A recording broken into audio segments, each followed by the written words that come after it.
Hello, everyone, and welcome back to the Veida English Podcast. I'm Sarah, your host, and with me today is my good friend, James. Hey, Sarah. Hey, everyone. I'm ready to work from home. That's actually today's topic, working from home. You know, it's something so many people have experienced, especially in the last few years. We'll talk about the pros and cons, share some fun stories, and also give tips for staying productive and healthy while working remotely. And, of course, we'll share a few useful English expressions along the way, so you can improve your vocabulary while we chat. Right, so grab your coffee or tea and let's get started. Before the pandemic, working from home was like a dream for many people, something you'd wish for when your alarm rang at 6 a.m. Yeah, exactly. You'd think, if only I could work in my pajamas. And then, suddenly, in 2020, it became reality for millions. It's interesting because for some people, it was the best thing that ever happened to their work life. For others, it was a bit of a nightmare. Totally. I remember at first I was excited. I thought, this is great. No commute, no dress code. But then, after a few months, I started missing the little things about office life. Like chatting at the coffee machine? Exactly. Or just having a reason to leave the house every day. Yeah. And now some companies are sticking with it, while others are calling people back to the office. It's like we're in this hybrid era. Let's start with the positives. For me, the biggest advantage is flexibility. I can start work early if I feel productive, or take a longer lunch break if I need to run errands. Same here, and honestly, not commuting has been a game changer. I save at least 2 hours a day. 2 hours, that's huge. You can use that time to sleep more, exercise, or spend time with family. Or watch Netflix. True. Another pro is that you can design your own workspace. Oh, yes. My desk has my favorite coffee mug, a small plant, a candle, and a snack drawer. I knew you'd mention snacks. Well, they're essential for productivity. And you can avoid office distractions. You know, when a coworker stops by to talk for 20 minutes about their cat's new toy. Right. At home, the only person talking about my cat's toy is me. Okay, so it's not perfect. What's the biggest downside for you? Isolation.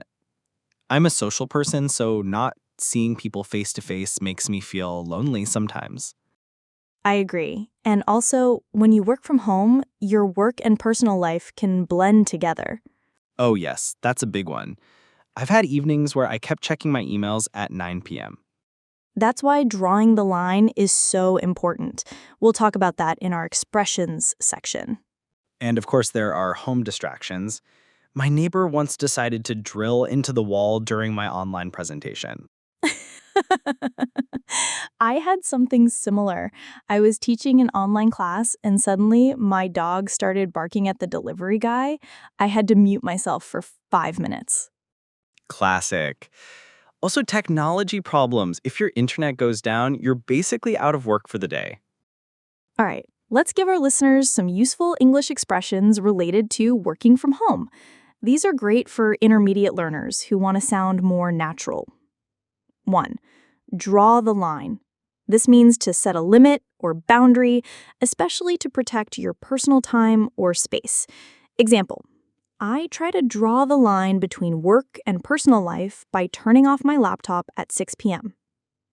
2. Zoom fatigue. This is the tiredness you feel after too many online video meetings. It's common when working from home. Example, after 5 online meetings, I have serious Zoom fatigue. 3. Burn the midnight oil. To work late into the night. It comes from the old days when people used oil lamps to work at night. Example, I had to burn the midnight oil to finish my project before the deadline. I think I've experienced all three, and probably in the same week. Me too, especially Zoom fatigue. Let's share some practical tips. Tip 1, have a dedicated workspace. Don't work from your bed if you can avoid it. Your brain will start to associate your bed with stress instead of sleep. Exactly. Tip 2, keep a morning routine.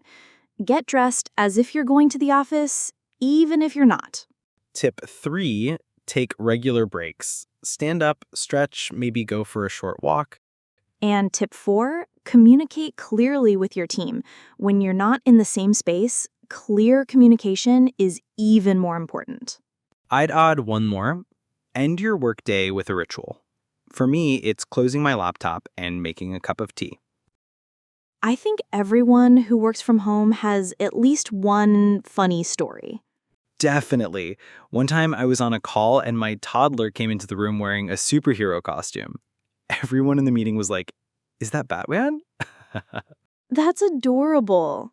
I once joined a meeting and didn't realize I still had a silly cat filter on my face from a video chat with my niece. That's amazing. We should also talk about the mental health side of working from home. Yes, because it's easy to forget about that. People sometimes work longer hours without noticing, and it can lead to burnout. So, set boundaries, take breaks, and stay socially connected, even if it's just virtual coffee chats. And remember, it's okay to ask for help if you're struggling. So, do you think working from home is here to stay?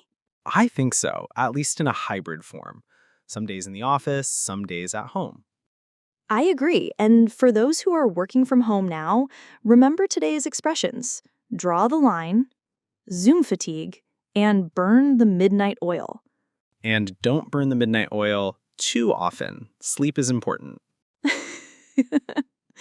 Thanks for joining us today, everyone.